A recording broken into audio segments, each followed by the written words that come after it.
नमस्कार, आप सबका स्वागत है सनातन सत्य ज्ञान में। मित्रों, आज हम जिस विषय पर चर्चा करने जा रहे हैं या आपको बताने जा रहे हैं, वेदों और पुराणों में मांसाहारी को लेकर बहुत बातें बोली गई है। यहाँ तक कि भगवान श्री रामचंद्र जी भी मांस खाते थे, यह भी बात वर्णन की गई है।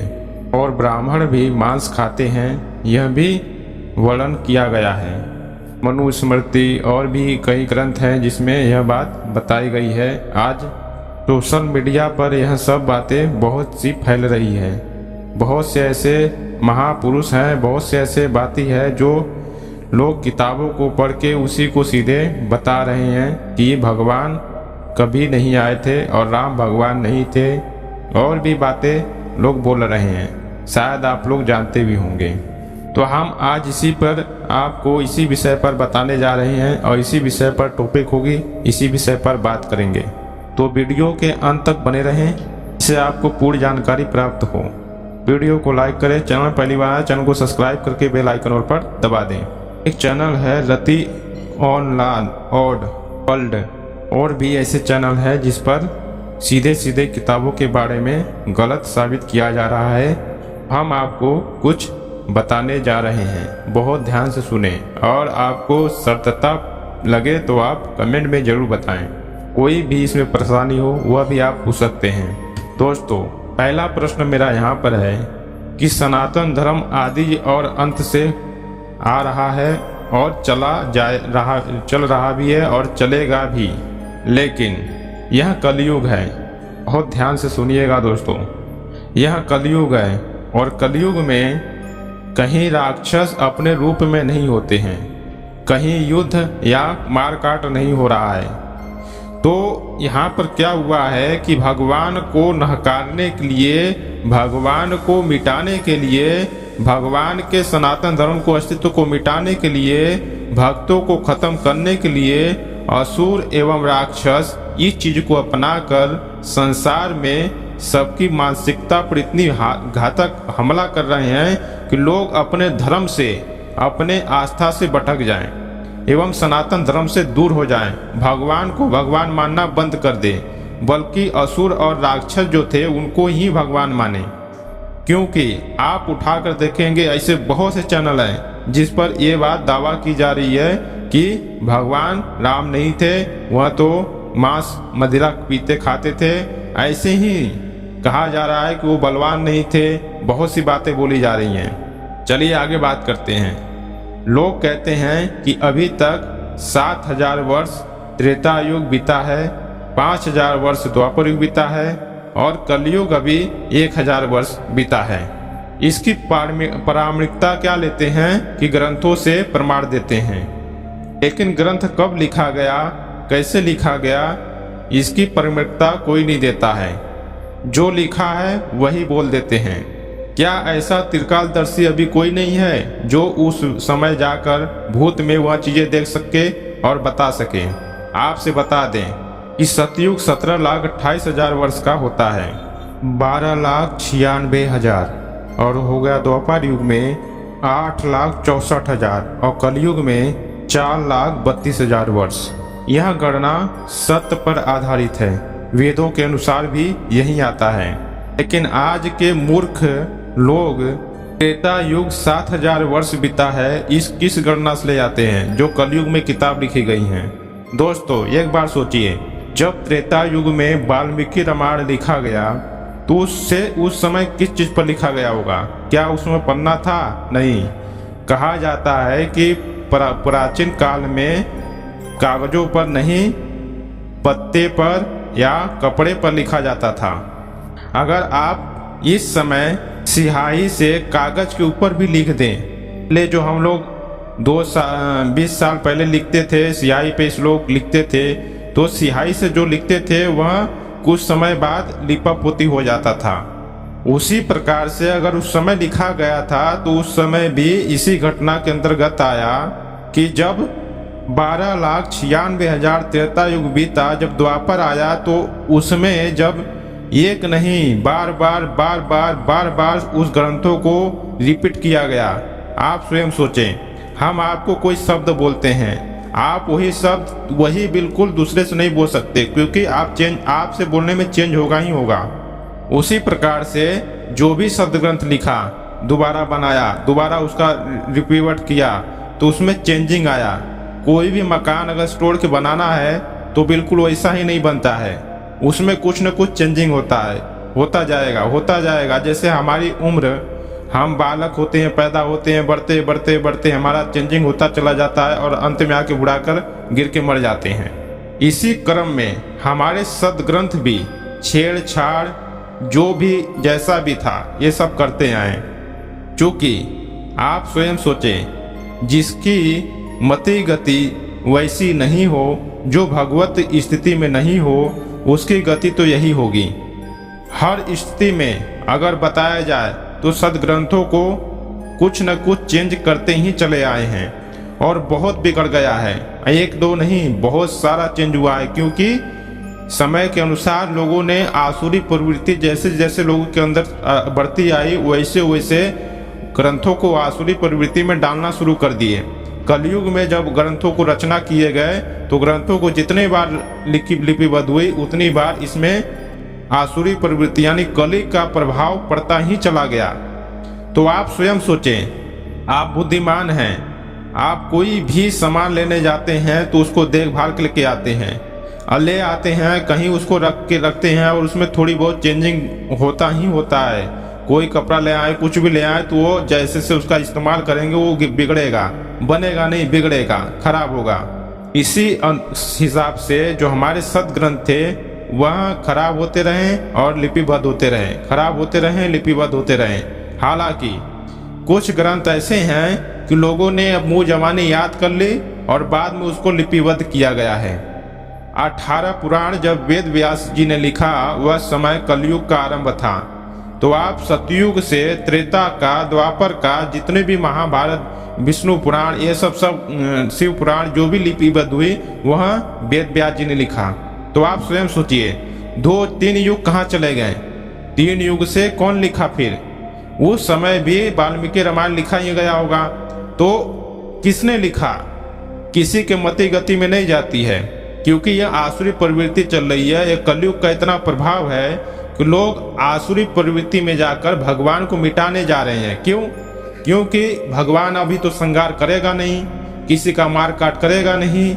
और ये बात सच सत्य है, भगवान कल्कि ने बोला है कि एक समय ऐसा आएगा कि लोग भगवान का नाम लेना भूल जाएंगे, भगवान पर विश्वास करना भूल जाएंगे। तब भगवान अपने भक्तों को बचाने के लिए सबके सामने प्रकट होगा और सबको नरसंहार करेगा, सबका महाविनाश करेगा।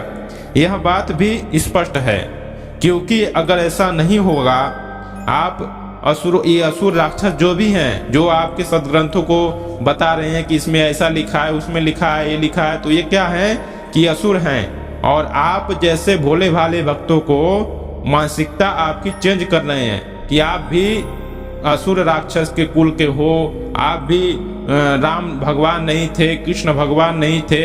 यह सब बातें बताई जा रही है। हालांकि यह बात अलग है, भगवान क्या होता है, भगवान क्या नहीं होता है, ये किसी को पता नहीं है, क्योंकि भगवान के भक्त के सिवाय कोई नहीं जानता है। ग्रंथ भी नहीं बता सकता है भगवान क्या होता है, क्योंकि ग्रंथ खुद कहता है, भगवान के बारे में बोलते बोलते कहता है, नीति नीति करके बंद हो जाता है, वो भी गुणगान नहीं गा पाता है। जो भगवान के निज सहयोग में निज साथ रहा होगा, उसने कितना ग्रंथ लिखा आप नहीं बता दीजिए। द्वापर युग में हनुमान, द्वापर युग में अर्जुन जी ने कौन सी किताब लिखी, द्वापर युग में गोपियों ने कौन सी किताब लिखी, द्वापर युग में उद्धव जी ने कौन किताब लिखी। ऐसे बहुत भक्त थे जिन्होंने कैसे कौन सी किताब लिखे, कोई नहीं लिखा। द्वापर युग में ऐसा कोई किताब नहीं लिखा जो भगवान के साथ चला हो और भगवान के निज सेवा में रहा हो, भगवान से ज्ञान पाया हो। त्रेता युग में कोई नहीं लिखा। रामायण में भी लिखा कौन? वाल्मीकि, जो पहले डकैत थे, और जब भगवान के बारे में वर्णन करने की बात आई तो उन्होंने वर्णन किया, उनका इसलिए आज तक नाम है। उन्होंने तो भगवान को भी कहा चित्रकूट चले जाइए, उन्होंने अपने पास भी नहीं रखा, भगवान को भी अस्वीकार कर दिए, जानते हुए भी।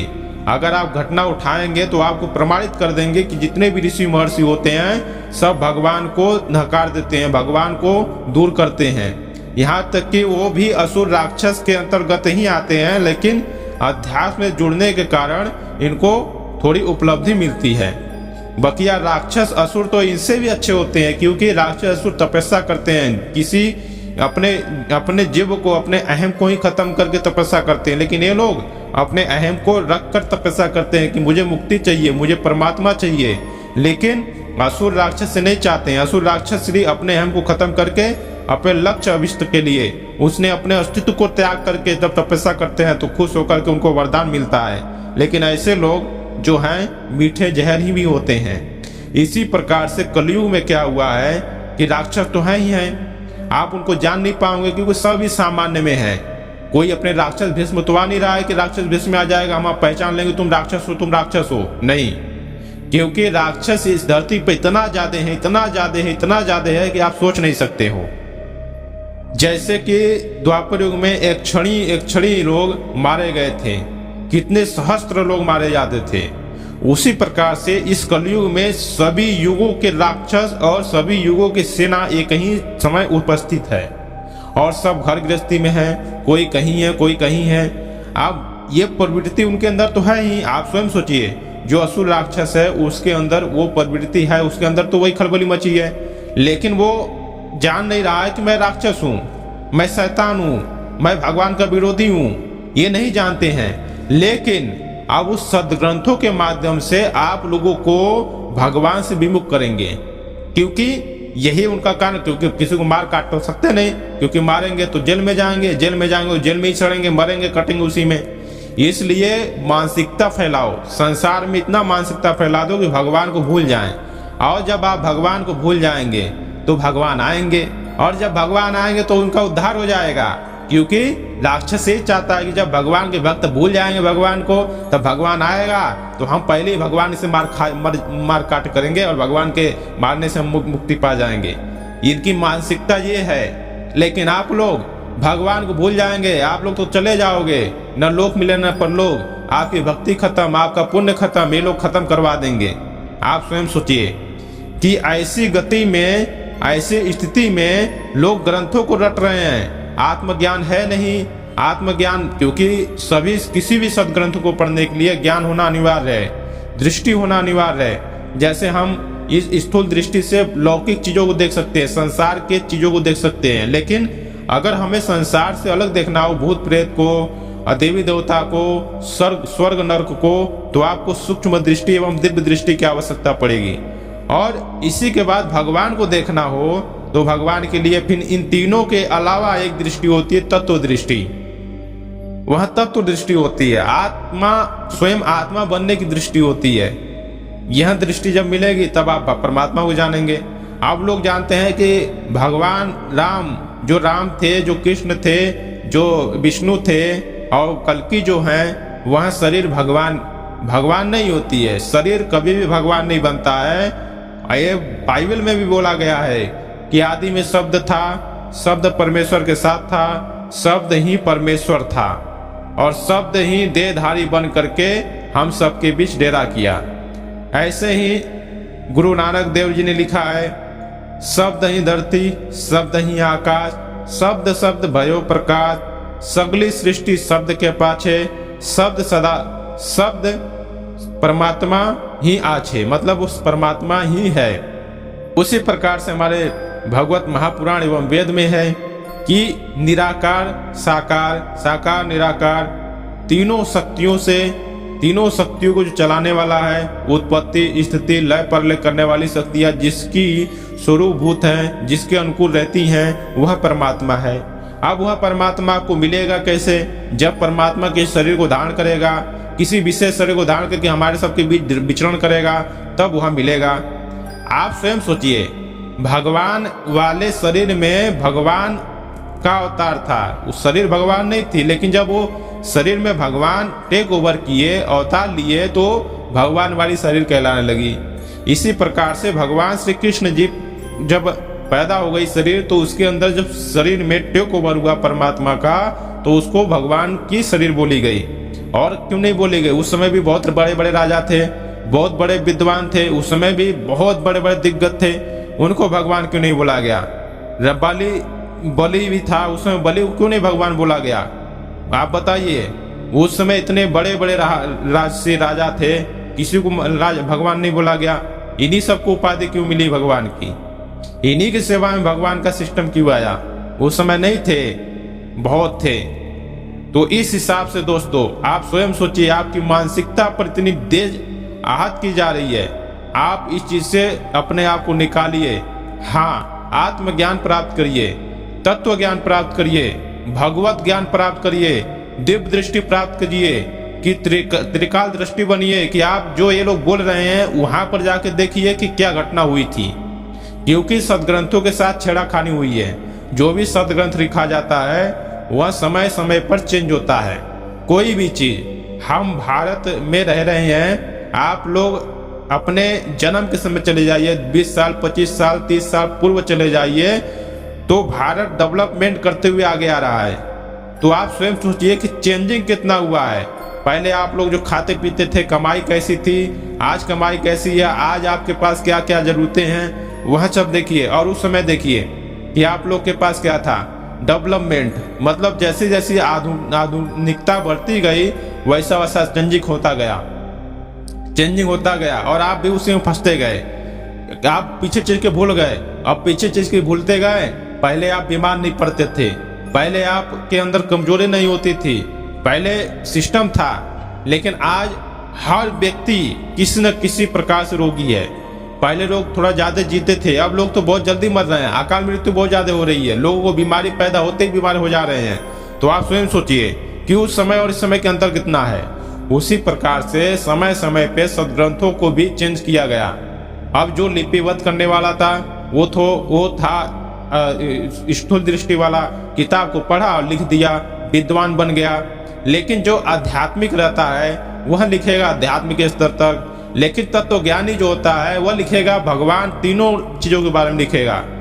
कोई भी सदग्रंथ पूर्ण होता है, उसमें असुर, राक्षस, शैतान, भगवान, भक्त और सेवक सब लिखा रहता है।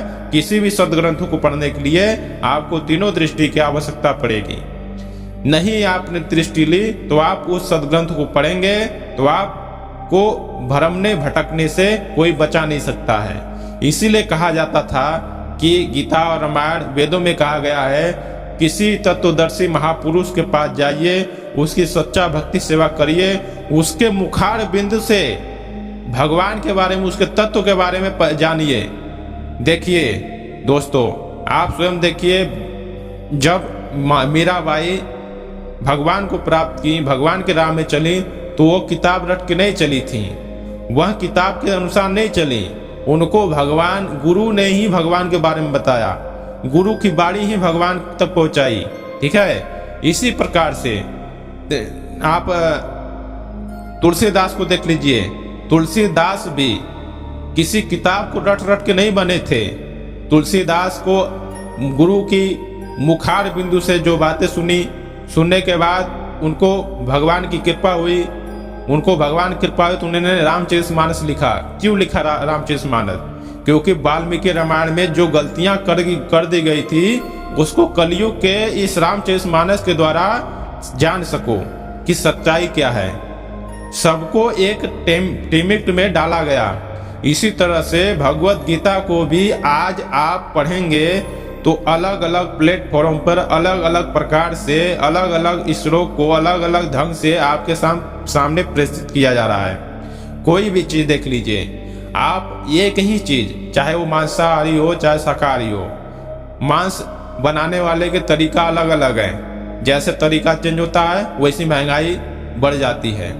ऐसे ही होटल में खाओगे तो महंगा रहेगा, फुटपाथ पे खाओगे खाना तो महंगा सस्ता रहेगा, किसी रेस्टोरेंट में जाओगे तो वहाँ महंगा रहेगा। इस प्रकार से आप स्वयं सोचिए कि एक ही चीज की वैल्यू कहाँ पर कितने में है। इसी प्रकार से किसी भी सदग्रंथों को आप पूर्ण नहीं कर सकते, क्योंकि सबको चेंज करते चले आए। ये जो असुर, राक्षस, शैतान जब बने हैं तो ग्रंथों के साथ छेड़खानी करते हैं, और छेड़खानी करते हैं तो आप उसी चीज को पढ़ते रहते हैं। जब आप उसको पढ़ते रहते हैं तो उसमें आपको यही मिलेगा कि अरे इन्होंने तो ऐसा लिखा है, अरे भगवान ये था, मांस मछली खाता था, वाल्मीकि रामायण में है।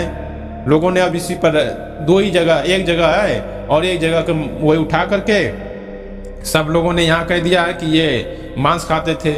लेकिन ऐसा नहीं है दोस्तों, क्योंकि वहाँ पर संस्कृत के अंतर्गत कुछ न कुछ लिपिबद्ध में गड़बड़ियाँ की गई हैं और उस गड़बड़ियों के अंतर्गत ऐसी बातें बताई गई हैं जो कि आपको लग रहा है कि यहाँ गलत हो।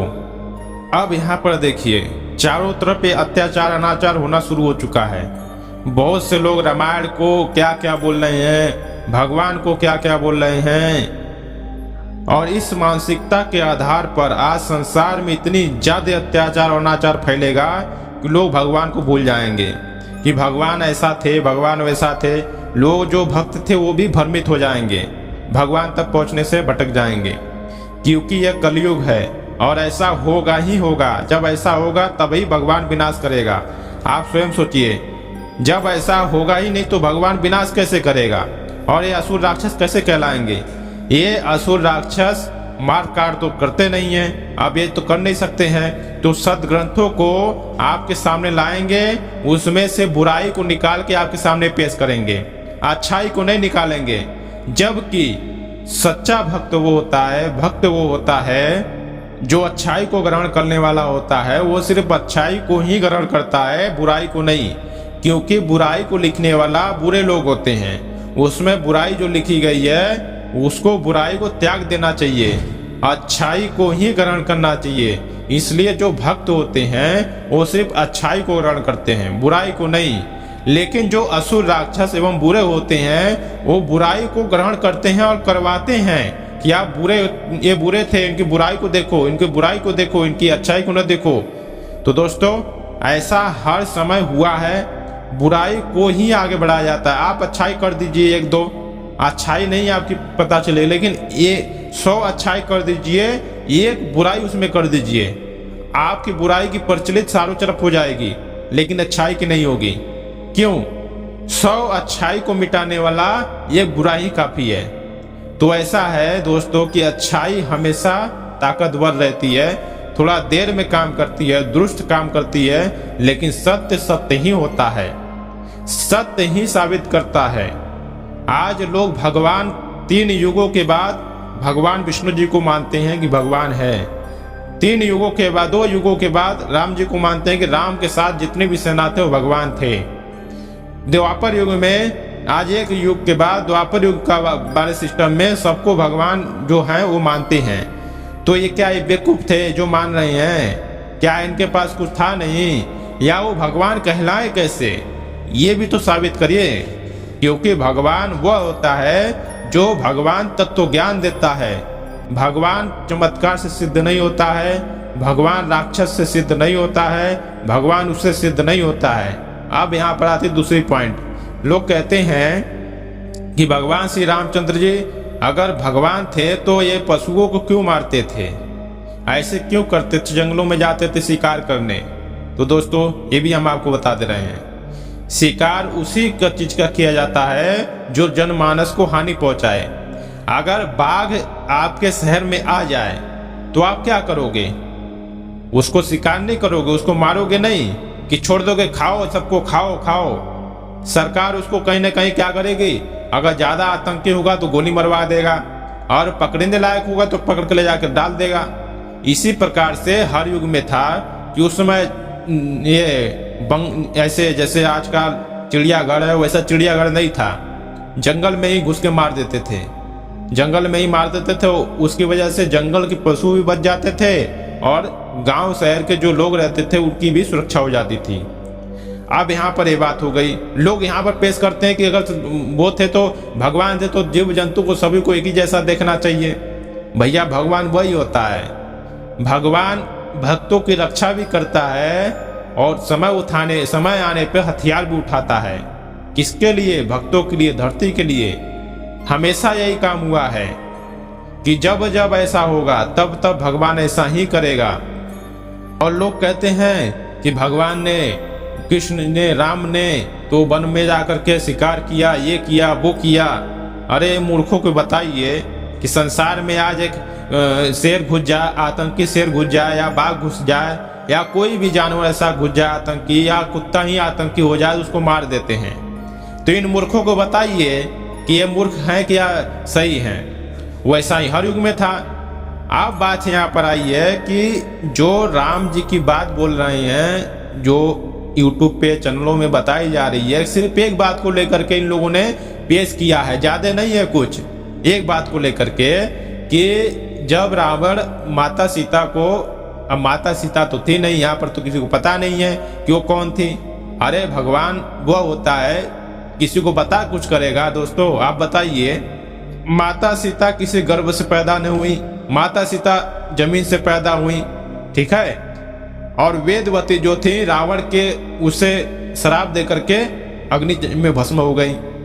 अब क्या हुआ था यहाँ पर, माता सीता जो थी वो तो साक्षात शक्ति थी ही थी। तो भगवान ने क्या किया आपको पता है? भगवान ने क्या किया कि भगवान उस समय जब है प्रकरण ये भी कि कहते हैं भगवान जी कि हे सीते, अब समय आ चुका है मेरा नर नीला में अवतार करने का। तो माता सीता कहती जी प्रभु अब क्या करना है, अब बिछड़ने का समय आ चुका है। तो भगवान जी कहते हैं तुम मेरे अंदर आ जाओ। तो भगवान उस शक्ति को अपने अंदर ले लेते हैं और वेदवती को अग्निदेव से मांग लेते हैं। अब वेदवती थी, अब माता सीता को रावण अगर छू भी लेता, अगर रावण को पता था, विद्वान था, महारथी था, वो जानता था अगर माता सीता होती तो अगर छू लूंगा तो मैं स्वयं भस्म हो जाऊंगा, ठीक है। इसलिए माता सीता को छूने वाला व्यक्ति वो जानता था कि ये वेदवती हैं। यह सब कुछ घटनाएं जो हुई हैं ये बहुत लीला के अंतर्गत हुई हैं, क्योंकि यह एक घटना के अंतर्गत है। यह भक्त और भक्तों के बीच ही हुआ है। अब रावण भी भगवान वाला ही था, ठीक है। रावण भी भगवान वाला था। रावण से बड़ा विद्वान कौन था? वही भगवान था कि रावण के द्वारा अपने यज्ञ को करवाया, अपने पुल को बनाने के लिए रावण को ही बुलाया कि यज्ञ करवाना है, वही रावण था। तो दोस्तों यहाँ पर आप एक बात सोचिए कि भगवान क्या होता है, कि भगवान वेदवती को लेकर चला गया। अरे माता सीता को तो कहा थे माता सीता को कोई नहीं छू सकता, अगर छूता तो जल के भस्म हो जाता, ठीक है। अब बात आती है यहाँ पर द्वापर युग में। द्वापर युग में भगवान श्री कृष्ण जी बचपन से लोग मारने लगते हैं। अब हम कैसे बताएं दोस्तों, त्रेता युग में भी ऐसा हुआ है। अब नहीं लिपिबद्ध हुआ है तो उसमें हम क्या कर सकते हैं, कुछ बातें हैं। अब त्रिकालदर्शी जो होगा वो बता देगा आपको। अब आप कहेंगे आपको कैसे पता है? तो भैया हम उस परम प्रभु परमेश्वर के सेवक हैं। जैसे हनुमान, लक्ष्मण और गरुड़ थे, उसी प्रकार से परम प्रभु की सेवा में लगे हुए हैं। और हम ये आप साबित कर रहे हैं कि आने वाले समय में भगवान को नाम लेने वाले लोग भूल जाएंगे और धरती पर चारों तरफ हाहाकार मचेगा, अत्याचार मचेगा। लोग जो भक्त और जो असुरों की बात मान लेंगे वह भूखे मरेंगे, थोड़ी थोड़ी तो रहेंगे, लेकिन जो भक्त होंगे उनको भगवान सुरक्षित करेगा। उनकी कृपा मेहरबानी बनी रहेगी उस भक्त पर, उनको विनाश नहीं होगा उनका। लेकिन असुर राक्षस की जो बात मानेगा उसका विनाश होना अनिवार्य है, उसका विनाश होगा, क्योंकि भगवान कल्कि की आभास है। हम अभी शुरू करने जा रहे हैं भगवान कल्कि की लीलाएं, जो कि अभी मैं बीच से लीला आरंभ करूंगा। भगवान कल्कि की बाल लीला नहीं, बीच से आरंभ करूंगा। तो उसमें बीच से जो आपको पता चलेगी, जो भक्तों के साथ जो चमत्कारें थोड़ी बहुत हुई है, जो ज्ञान हुआ है उस समय, क्योंकि भ्रष्टाचार भी बहुत था और आडंबरी ढोंगी पाखंडी भी थे, लोग ब्रह्मज्ञानी बनते थे। तो उस समय की घटनाएं भी हैं, उस घटनाओं को आप तब पेश करेंगे। इस हिसाब से आप स्वयं सोचिए, किसी भी सदग्रंथों को पढ़ने से पहले उस सदग्रंथ में सब सच्चाई नहीं होती है। आपको जो पकड़ना है वो पकड़िए। आप हमेशा अच्छाई को देखने की कोशिश करिए। बुराई को देखोगे तो आप बुरे बनने से कोई बचा नहीं सकता है। कहा जाता है, हमारे पुराने जमाने में, पुराने जो हमारे दादा परदादा थे वो कहते थे कि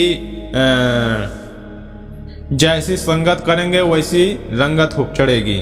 अगर आप कोयला के खदान में रहेंगे तो कालिक लगेगी, कहीं आप अमृत के खदान में, हीरा मोती के खदान में रहेंगे, कहीं सफाई खदान में रहेंगे तो वहाँ एकदम साफ सुथरा रहोगे। वैसी प्रकार से यह घटना भी है कि आप अच्छाई को जानेंगे, अच्छाई लोगों के साथ रहेंगे तो आपके अंदर अच्छाई आएगी और आप अच्छाई में बलवान बनेंगे। बुराई में क्या होता है, आपके अच्छाई को खत्म करता है और आपके बल को भी छीड़ कर देता है, आपको अहंकार बढ़ा देता है, घमंडी बना देता है। और आपके घमंडी बनेगा और आपको लगेगा मैं बहुत बली हूँ, मैं बहुत शक्तिशाली हूँ, लेकिन अंदर से आपको खोखला कर देगा। लेकिन जो सही को स्वीकार करता है वह ऊपर से क्या कहता है, मैं तो कुछ कर नहीं सकता हूँ, मैं तुच्छ हूँ, मैं तो कुछ कह नहीं सकता हूँ, समझ नहीं सकता हूँ, लेकिन अंदर से वो बलवान होता है। समय आने पे जब उसका कोई सत्य वाला या कोई भगवान वाला साथ देने लगेगा तो उसका बलवान और बढ़ जाएगा, मतलब वो समाज में बलवान अपने आप को दिखाएगा। इसी प्रकार से भगवान कल्कि की इस समय धरती पे लीला भी आरंभ है। भगवान कल्कि की चारों तरफ प्रचार भी हो रही है, भगवान कल्कि की चारों तरफ महिमा गाई जा रही है, भगवान कल्कि की चारों तरफ भविष्यवाणी भी की जा रही है, दुनिया का अंत भी बताया जा रहा है। तो आप स्वयं सोचिए कि जब भगवान कल्कि के बारे में इतना वर्णन हो रहा है तो क्या असुर राक्षस पीछे रहेंगे? बताइए। भगवान कल्कि तो किसी का संहार कर नहीं रहा है, सिर्फ धर्म का और ज्ञान का और भगवत्ता के प्रचार कर रहा है, और भगवान भक्त को इकट्ठा करने की बात कर रहे हैं। तो उसी प्रकार से क्या असुर राक्षस चुप रहेंगे? नहीं ना, असुर राक्षस भी उसी प्रकार से बोलेंगे कि भगवान के अस्तित्व को मिटाओ, भगवान के भक्तों को अंदर अवगुण डालो, राक्षसी पना डालो, उनको समझाओ कि भगवान नहीं थे, भगवान नहीं होते हैं, हमको घुमराया गया, हमको ये किया गया, वो किया गया। लेकिन आप लोग पढ़े लिखे बुद्धिमान हो। भगवान कहते हैं, वेद कहते हैं कि मनुष्यों में 84 लाख यूनियों में जो मनुष्य है बहुत बुद्धिमान है। वह चाहे तो सृष्टि को अपने अनुकूल कर सकता है और वह चाहे तो सृष्टि को विखंडित कर सकता है, इतनी बल है उसके अंदर। लेकिन जो विखंडित करने चलता है उसका विनाश ही होता है, विखंडित कर नहीं पाता है। उसी प्रकार से भगवान अपने भक्तों की रक्षा के लिए हर युग में आता है और वो आ चुका है और अपनी भक्तों की रक्षा करेगा भी। विश्वास करें दोस्तों, आप लोग सत्य को पकड़े, अच्छाई को पकड़े और जो ये सब हैं इनको जानने का कोशिश करें। हम जानते हैं कोई निकल के आवे तो सही सच्चा भक्त, जो निष्कपट हो, जिज्ञासु हो, जो परमात्मा के सिवाय कुछ नहीं चाहता हो, जो उलझुल की बातें ना करता हो, वो भगवान के पास आवे, उसको भगवान दिखाई देंगे। यहाँ साक्षात जो त्रिकालदर्शी बना के दिखाया जाए, जाओ पिछले युग में देख क्या हुआ था, जो गलत आपको लगे उसमें जाकर देखो सही क्या है गलत क्या है। जब आप वैसा होंगे तभी दिखाया और बताया जाएगा। और आप कहेंगे कि आप आओगे यहाँ पर मेरे पास या मुझसे कमेंट में बोलोगे कि अरे तुम बहुत विद्वान बनते हो, ये विद्वान बनते हो, तो ऐसे तो भगवान के साथ भी कहते रहते हैं। बहुत ऐसे कहने वाले आते हैं, तो कहने वाले कहते रहेंगे, जिसको जो करना है वो करेगा ही करेगा। आप बुरे हो तो बुराई का अंत भी होगा। बुराई कभी भी विजय प्राप्त नहीं की आज तक, सिर्फ अच्छाई विजय प्राप्त की है। ये इतिहास है कि बुराई हमेशा मिटा हुआ है। जब अंग्रेज हमारे देश में शासन करने आए तो उनकी कितने समय तक यहाँ पर चला राज? कुछ ही समय तक, 200 साल तक। बुराई का अंत हमेशा हुआ है, अच्छाई का अंत नहीं होता है। तो अच्छाई हमेशा रहती है। आप अच्छाई को पकड़ रहे हैं या बुराई को पकड़ रहे हैं, वो आपका कर्तव्य है, आपकी जिम्मेदारी है। मैं मानता हूँ समय आ रहा है, ग्रंथों में गलत सही दोनों लिखा गया है, चेंजिंग की गई है, बहुत चीजें चेंजिंग की गई है, यह बात सत्य है। और यहाँ आप लोग भी जानते हैं कि आप लोग के समय किताब जो पढ़ रहे थे वो कैसे पढ़ रहे थे, आज की किताब में जो पढ़ रहे हैं वो कैसा पढ़ रहे हैं। मॉडर्न किताब हो गई। जो किताबें पहले थी, हम लोग किताबें जो पढ़ते थे वो इतिहास के बारे में ऐसी चीजें बताई जाए, आज मॉडर्न किताबें हो गई। मॉडर्न आप पढ़ रहे हैं। क्यों? भैया ये नहीं पढ़ोगे तो नौकरी नहीं मिलेगी, भैया ये नहीं करोगे तो अच्छी नौकरी नहीं मिलेगी, तो अच्छी बीवी नहीं मिलेगी, तुम्हारे पास गाड़ी बंगला नहीं होगा, और ये नहीं पढ़ोगे तो ऐसा नहीं होगा। लोगों ने ये कहने शुरू कर दिए हैं। बताइए। लेकिन उस समय भी एक पढ़ाई होती थी जो बिल्कुल नीचे स्तर पर, अगर वो पुराने लोग प्रश्न करने शुरू कर दें तो जो अभी पढ़े लिखे लोग हैं, बड़े से बड़े विद्वान हैं, ये सब फेल हो जाएंगे। क्योंकि पुराना फार्मूला जो था वहाँ आज भी है, लेकिन उसको नए तरीके से बना दिए तो उसको नए तरीके से लोग समझ रहे हैं, उसमें और भी खिचड़ पिचड़ हो गई है। लेकिन पुराने तरीके में क्या था, बहुत सिंपल साधारण बताया गया था। आज दोस्तों AI टूल आ चुका है कि आपके आवाज को चेंज कर दिया, आप ही के आवाज की तरह दूसरा बोल सकता है। आपके रूप को चेंज कर देंगे, आप बूढ़े हो तो जवान बना देंगे। AI टूल आ चुका है, देखिए कितनी विकसित हो रही है। तो ये विनाशी तो होगा, यह विनाशी तो होगा, और क्या होगा, विनाश तो होना निश्चित है। अब विनाश नहीं होगा तो काम नहीं होगा। इसलिए धरती में जो भी कुछ हो रहा है इस समय, यह विनाश का लक्षण है। यह प्रलय आने से समय, प्रलय से पहले का ये ट्रेलर चल रहा है कि विनाश क्यों आएगा। अगर सब अच्छे ही अच्छे रहेंगे तो विनाश होगा ही नहीं। भगवान सबको देगा, भगवान सबको दर्शन भी देगा, लेकिन जब ऐसा स्थिति होगी तो विनाश होना अनिवार्य है। और मनुष्य जाति का विनाश होना ही होना है, इसको कोई टाल नहीं सकता है। यहाँ परमात्मा का लिखा हुआ लेख है, युग युग में जब जब परमात्मा आता है तब तब विनाश होता ही होता है, तब तब प्रलय होता ही होता है। क्योंकि हर युग में ऐसा होता है। आपको जो वेद से वीडियो बनेगी जिसमें प्रलय के बारे में बताया गया है, आप उसको देखिएगा, उसमें सभी वर्णन है। जो कहते हैं कि 7000 वर्ष अभी त्रेता युग बीता है, द्वापर बीता है, ये मूर्खों को पूछिए कौन देखने गया था, कौन लिखने गया था।